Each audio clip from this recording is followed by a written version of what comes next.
मत सखा राम चंद्र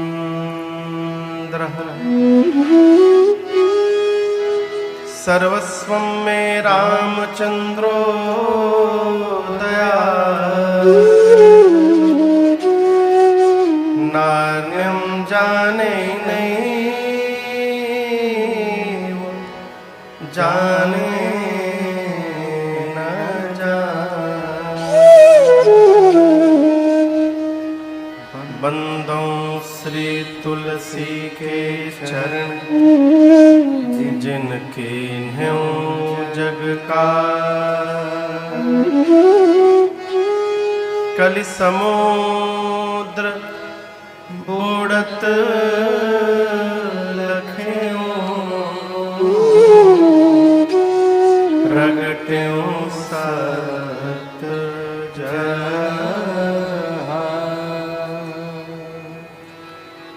सिया राम मैं सब जग जानी करूं प्रणाम जोरि जुग पानी।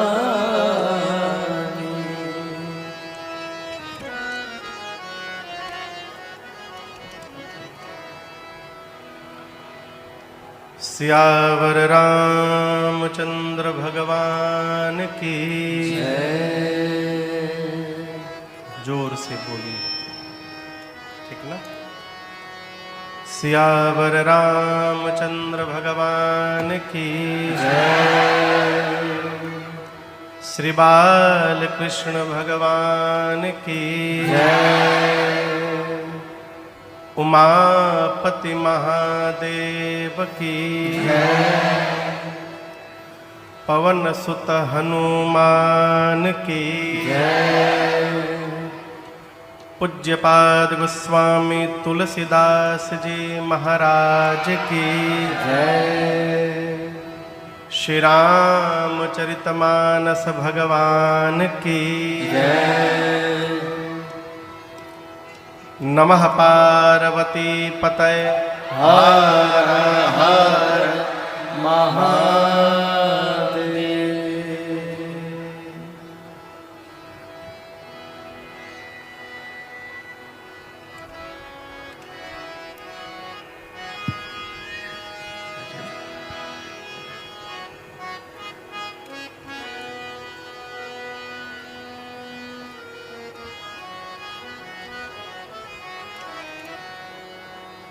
अनंतानंत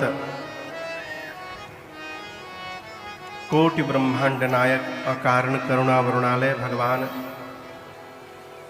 श्री सीताराम जी के चरणों में बारंबार वंदन। देवादिदेव भगवान महादेव, जगत जननी मां अन्नपूर्णा एवं श्री हनुमान जी महाराज के श्री चरणों में साष्टांग दंडवत। कलि पावना अवतार प्रातः स्मरणीय परम पूज्यपाद गोस्वामी श्री तुलसीदास जी महाराज के श्री चरणों में बारंबार वंदन। उत्तर प्रदेश के इस बांदा जनपद में राजापुर बांदा में ही आता है। अब अलग हो गया, अच्छा कोई बात नहीं। पूज्यपाद गोस्वामी तुलसीदास जी महाराज की पावन जन्मस्थली के सन्निकट चित्रकूट के पास स्थित ये जनपद बांदा, जहां बैठकर हम और आप आज से प्रारंभ हो रहे इस 9 दिवसीय श्री राम कथा महोत्सव में गोता लगाने का अवसर प्राप्त किए हैं। मुझे गाने का सौभाग्य और आपको श्रवण करने का सौभाग्य जिनके कारण सुलभ हुआ, परम आदरणीय भैया श्रीमान अजीत गुप्ता जी और इनका पूरा परिवार, जिनके संकल्प से ये सौभाग्य हमको आपको सुलभ हो रहा है। बहुरानी प्रीति गुप्ता गुप्ता जी, पूरा परिवार, बहने बहनोई, हित मीत आस पास से आए आप समस्त कथा के रसिक श्रोता बंधु, माताएं बहनें,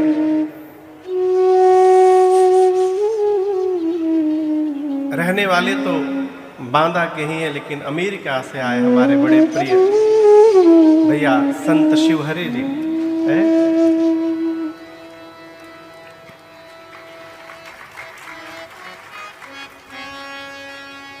विज्ञान के माध्यम से पूरे विश्व में जहां जहां भी लोग इस कथा को देख रहे हैं, सुन रहे हैं, आप सभी लोगों को मेरा सादर जय सिया राम। जय सिया राम। मैं पहली बार बांदा जनपद में राम कथा गाने आया हूं।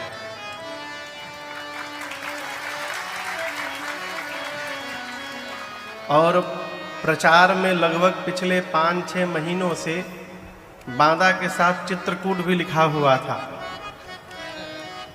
कहो, हमसे लोग पूछने लगे महाराज चित्रकूट में कथा है, हमने चित्रकूट में तो है नहीं भैया, बांदा में है। तो महाराज प्रचार में लिखा है चित्रकूट, अब वो कैसे लिख गया ये रघुनाथ जी जाने, लेकिन ऐसा मेरा अपना हृदय कह रहा है कि केवल ये बांदा के लोग बैठ के कथा नहीं श्रवण करेंगे, साक्षात चित्रकूट धाम भी इस पंडाल में बैठ करके कथा को श्रवण करेंगे, ऐसा मेरा अपना हृदय कह रहा है। आज से लेकर आने वाले 9 दिनों तक जिस ग्रंथ के आश्रय में बैठकर हम और आप इस कथा को गाएंगे, श्रवण करेंगे, इस ग्रंथ का नाम है रामचरितमानस। क्या नाम है? रामचरितमानस। कितने लोग परिचित हैं इस ग्रंथ से?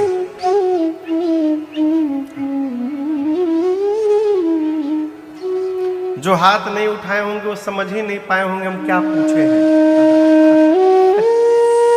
लेकिन मेरा ऐसा अपना मन कह रहा है कि आप ही नहीं, जितने सनातनी हैं सभी इस ग्रंथ से परिचित हैं। पूज्यपाद गोस्वामी तुलसीदास जी कहते हैं, रची महेश निज मानस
मानस एहि नामा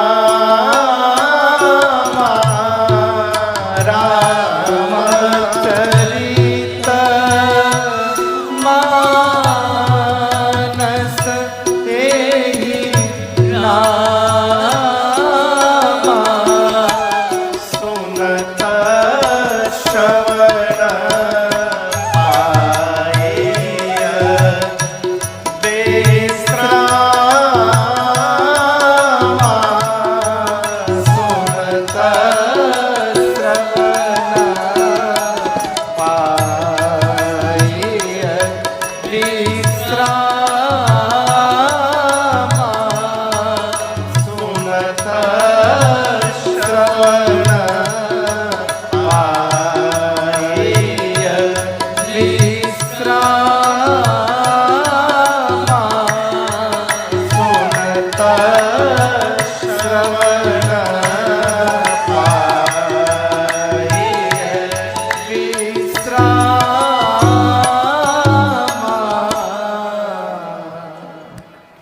गोस्वामी तुलसीदास जी महाराज इस बात की घोषणा करते हैं कि ये जो मैं लिखने जा रहा हूं इसको मैं नहीं लिख रहा हूं। किसने लिखा है? राम जी के चरित्र की रचना सबसे पहले रची महेश। किसने रचा? जोर से कहिए, भगवान शंकर ने। हम और आप कुछ लिखते हैं तो कहां लिखते हैं? पूछ रहा हूं, कहां लिखते हैं? कॉपी में लिखते हैं, डायरी में लिखते हैं। गोस्वामी तुलसीदास जी मानस को किस पर लिखे थे? भोजपत्र पर। किस पर लिखे? भोजपत्र पर। आज भी राजापुर जाइए तो उनके निवास के पास एक स्थान है, वहां पर एक प्रति अयोध्या कांड की मूल प्रति रखी हुई है। प्रार्थना करने पर दर्शन करने को मिलता है।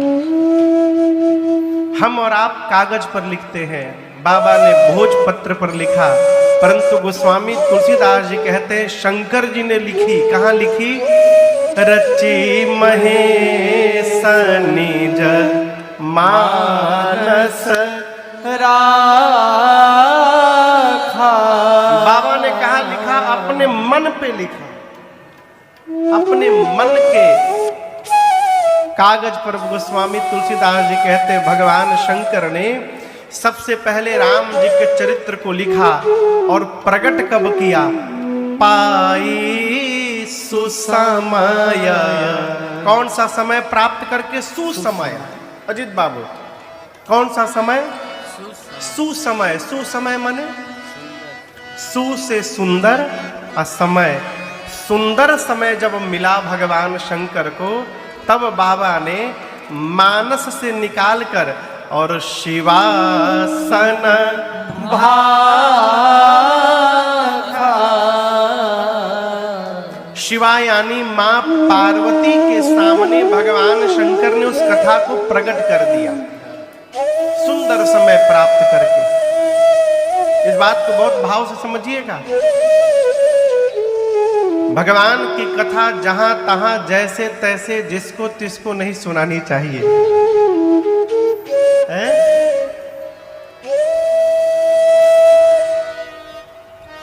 आप में से कोई सोना चांदी का काम करता है? कोई सुनार भैया है यहाँ पर? नहीं है। चलिए कोई बात नहीं। जब किसी बहुत बड़े शोरूम में जाइएगा ना और उनसे कहिएगा ये हीरा दिखाइए, वो हीरा दिखाइए, तो केवल सुनेंगे, दिखाएंगे नहीं जल्दी। क्यों? जब तक उनको ये विश्वास नहीं हो जाएगा कि आप वास्तव में ग्राहक हैं, तब तक वो हीरा बाहर से निकालने वाले नहीं हैं। कहेंगे ऊपर से देख लीजिए। उसी प्रकार भगवान की कथा वो अमूल्य हीरा है जिसको जहां तहां नहीं बांटना चाहिए। इसका सही ग्राहक जब तक नहीं दिखाई पड़े तब तक कथा भूल कर भी नहीं सुनानी चाहिए। भगवान शंकर तो उत्तरकांड में कहते हैं यदि इंद्र जैसा राजा क्यों न हो। संत भैया, कौन? इंद्र, साक्षात इंद्र आ जाए और सामने आकर के बैठ के कहे कि महाराज हमको राम जी की कथा सुनाइए, हम कथा प्रारंभ करने जा रहे हैं। इंद्र कभी इधर देख रहे हैं, कभी उधर देख रहे हैं, कभी कान खोद रहे हैं, तो वहां से प्रणाम करके चले जाना चाहिए। यदि श्रोता मन लगाकर कथा श्रवण न करे तो भले इंद्र क्यों न हो, उसको कदापि भगवत कथा नहीं श्रवण करानी चाहिए। ये मर्यादा भगवान शंकर ने दी। कथा किसको सुनानी चाहिए? बाबा कहते हैं राम कथा के ते अधिकारी।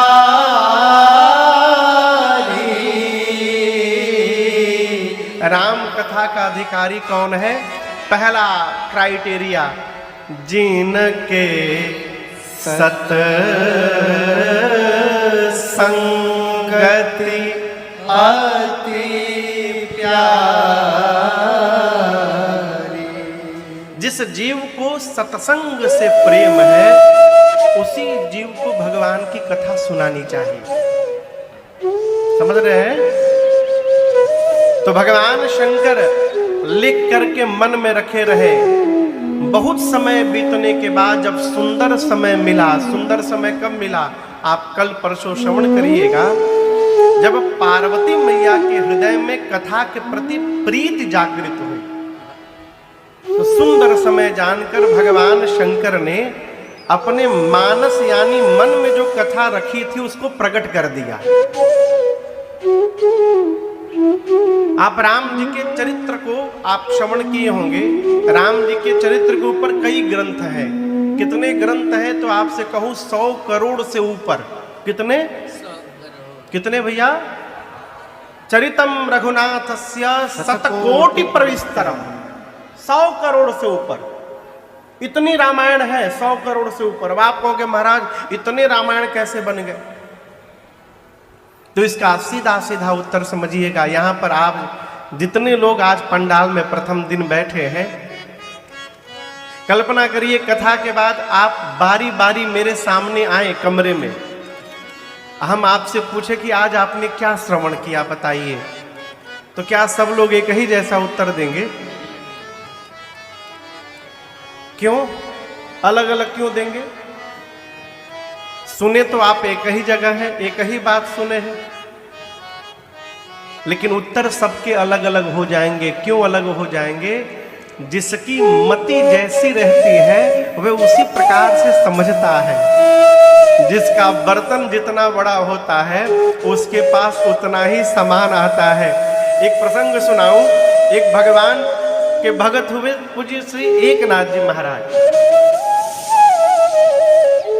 आपको पता है अभी हम लोग कथा प्रारंभ किए तो श्री हनुमान जी महाराज का और भगवान शंकर का आवाहन किए, क्योंकि कथा के दो प्रधान श्रोता हैं।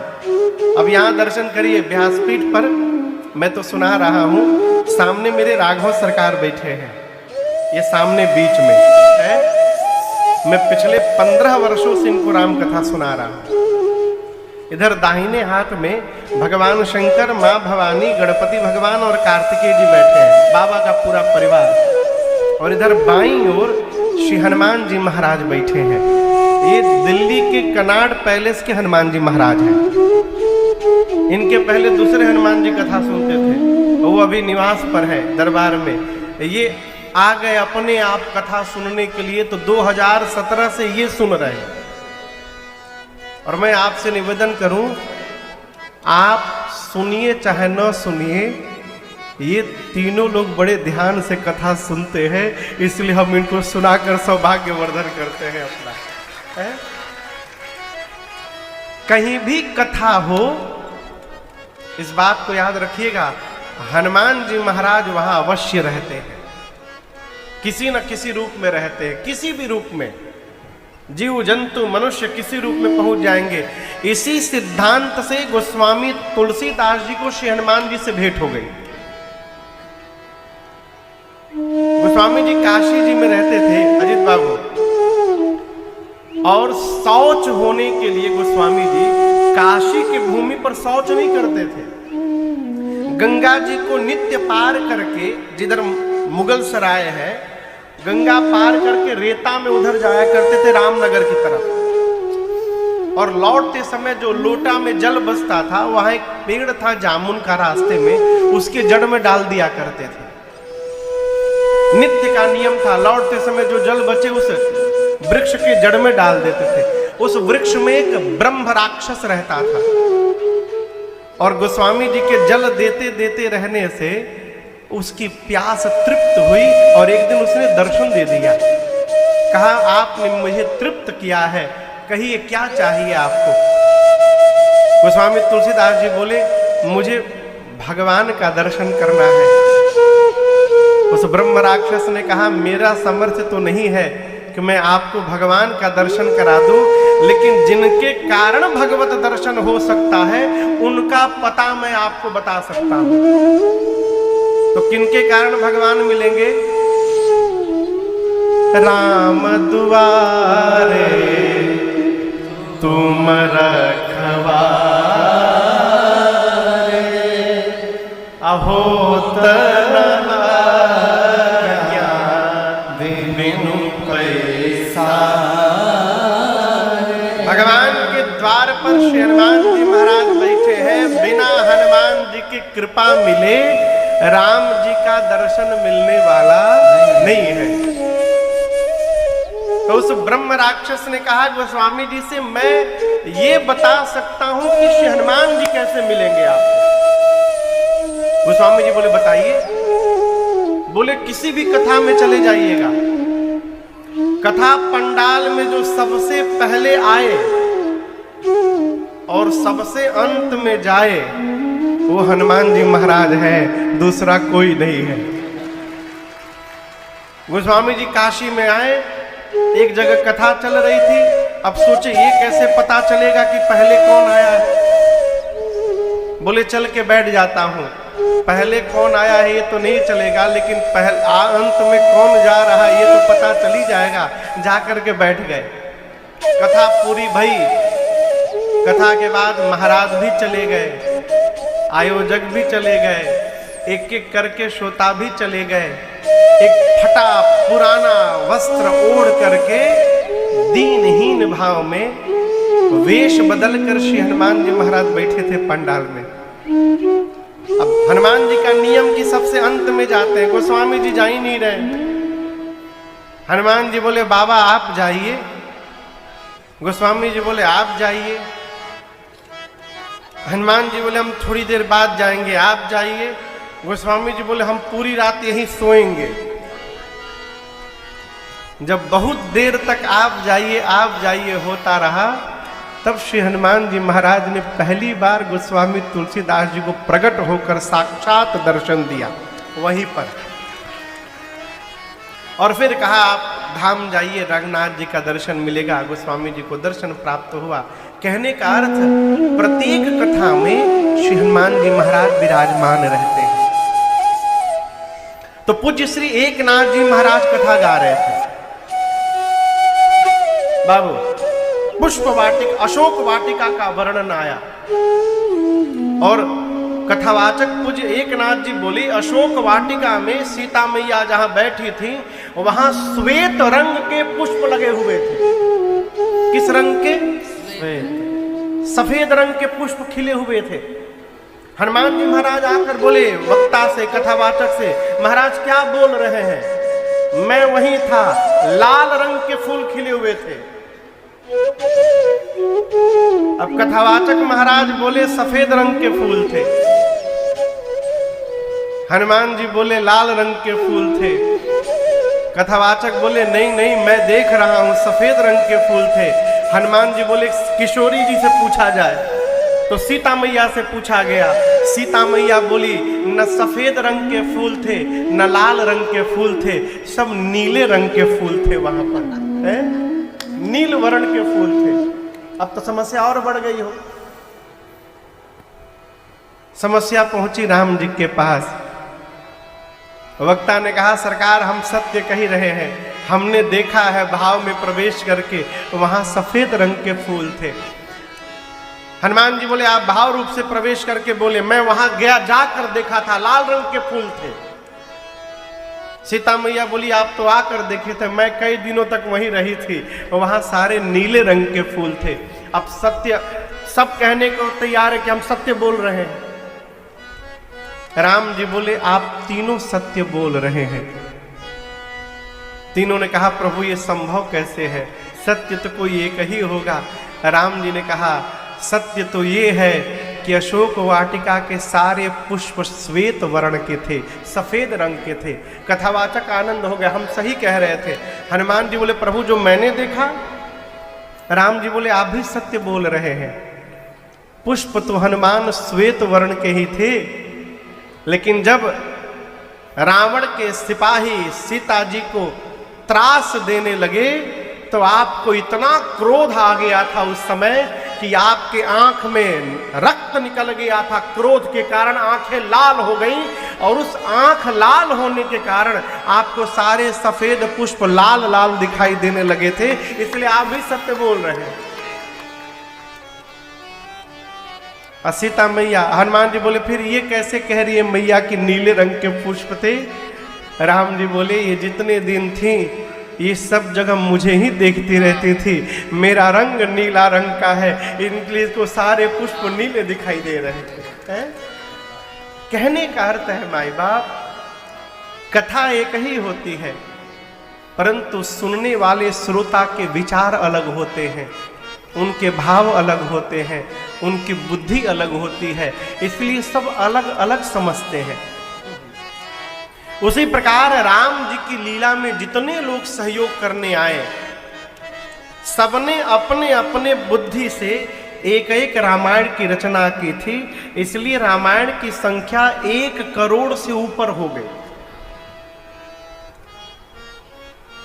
अब आप जितने रामायण हैं उनका नाम पढ़िएगा तो प्रायः सबका नाम रामायण ही लिखा गया। श्रीमद् वाल्मीकि रामायण, अध्यात्म रामायण, आनंद रामायण, कंब रामायण, सबके नाम के आगे क्या है? रामायण। लेकिन गोस्वामी जी ने इनका नाम रामायण नहीं रखा, क्या रखा? रामचरित मानस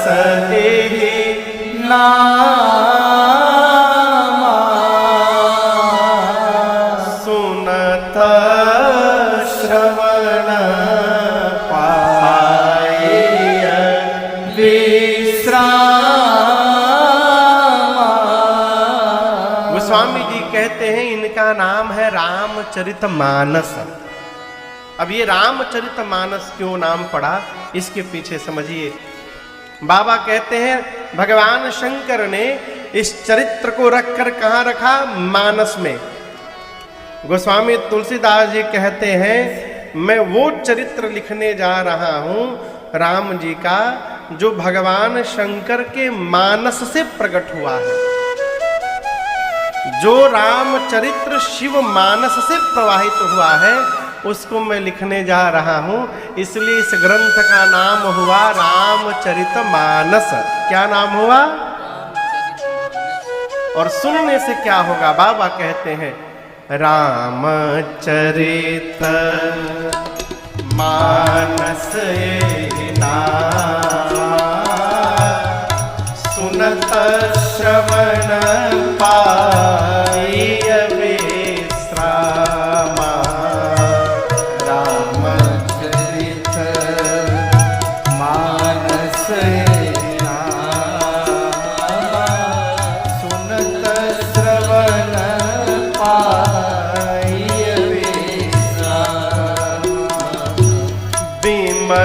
कथा कर कीन्हयरम्भा, विमल कथा कर कीन्हयरम्भा, विमल कथा कर कीन्हयरम्भा,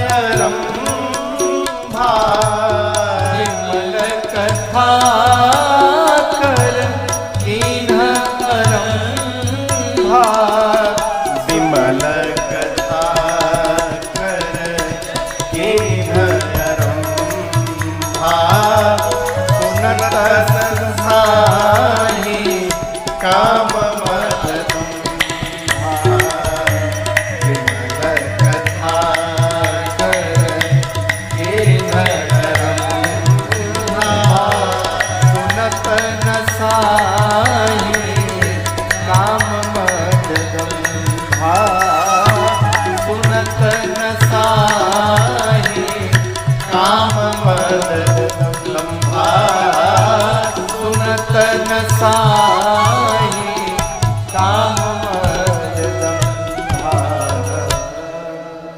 गोस्वामी जी कहते हैं इनका नाम है रामचरितमानस।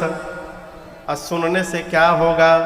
सुनत श्रवण पाए विश्राम।